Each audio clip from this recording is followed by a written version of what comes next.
put a poll out today on Twitter. Who's most responsible for this season? Kyle Shanahan, John Lynch, Brock, or me? Number one, Kyle. Number two, me.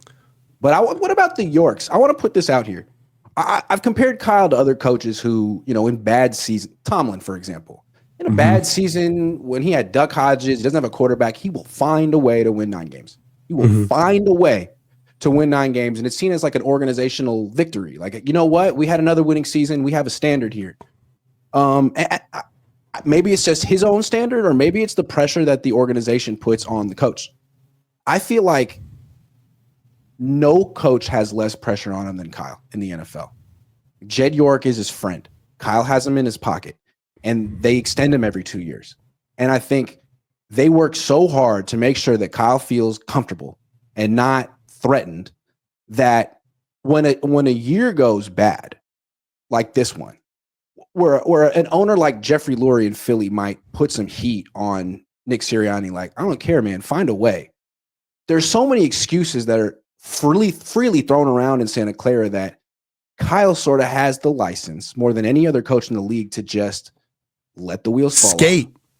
And I'm not saying he's tanking, but when it's good, it's really good with Kyle. But when it's bad, it's really bad. It's 10, 11 losses. The wheels fall off.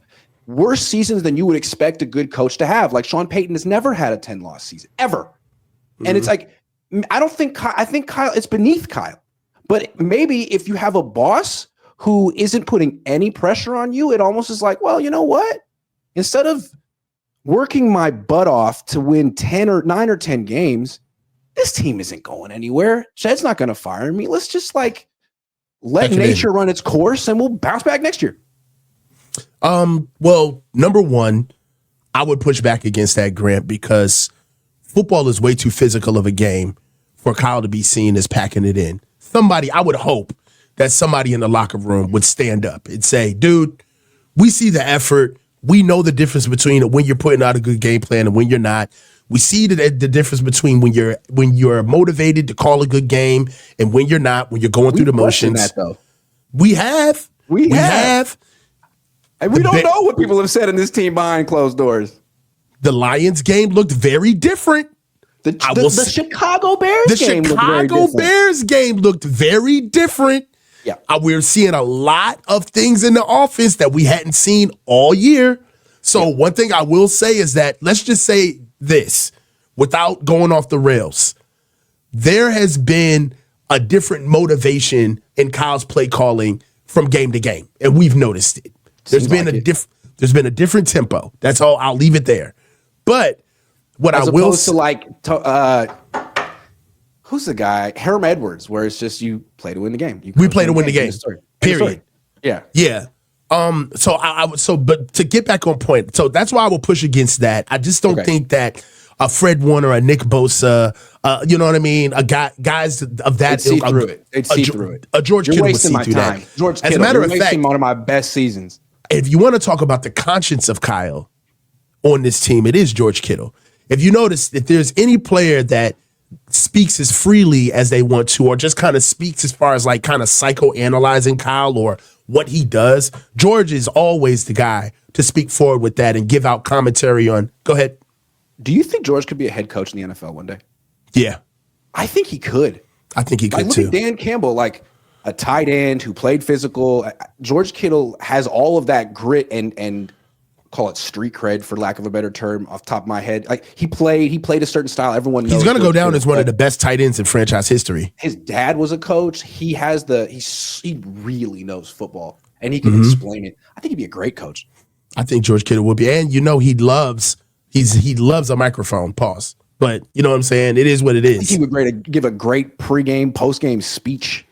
He'd be so positive and enthusiastic. Yeah, he'd be really good if he wanted to. He's rich. I think George has an entire career waiting for him to do whatever he wants to do. He's worked very hard at not only his digital footprint and his public persona, but he's got the play to back it. I mean, George really could do whatever he wants, honestly. Yeah, he could start a podcast. He could be like a not a play-by-play, but a color analyst, or he could just be a head coach. Yeah. Some good options. So, but to get back to the point, the reason why I believe that the Yorks have enabled this season is because I think that they're shell shocked. That's why I believe that they don't they don't turn the screws on Kyle, so to speak, is because I don't think that they know what to do if they were to let go of Kyle. I do believe that those 2 years of Jim Tomsula and Jim Kelly really put them in a position of, oh my God, we have put ourselves it could really get this bad this quickly. And also, I also believe that I don't think that Jed wants to go through the mental strain that he went through with Coach Harbaugh being in the building, where he definitely wasn't a part of the process. He definitely had his position, but Kyle, this is the thing. This is what I want, and if Jed was listening to this, I'd say this to him. Jed, you're not going to be liked as a leader. You're not, okay? And you got to give that up. You got to give up being liked, man. And you know what else? When you had Coach Harbaugh, you didn't have the relationship, but at least the team was the fans, right? At least you had a continuity between your fan base and your coaching staff and your football team. You completely switched it around, Jed. Now you're butt buddies with your head coach, but he treats the fans and everybody else like it's their thing.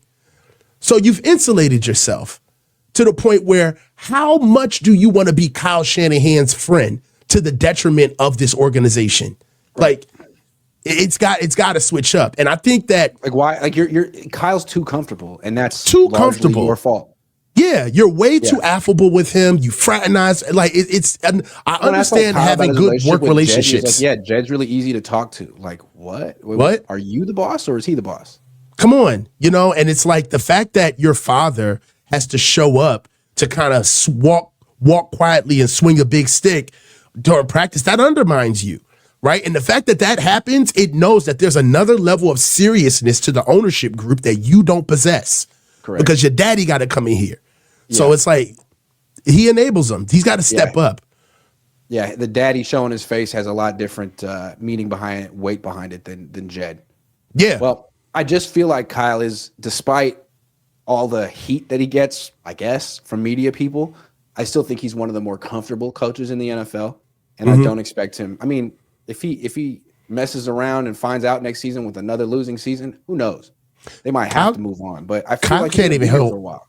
Kyle can't even handle tough questions. Like that right there is like you get out what you put in, man. He ain't conditioned, right? Like you a tough question throws the whole room off. It's like he's not having tough questions with Jed. It is what it is. He can answer tough questions about other people.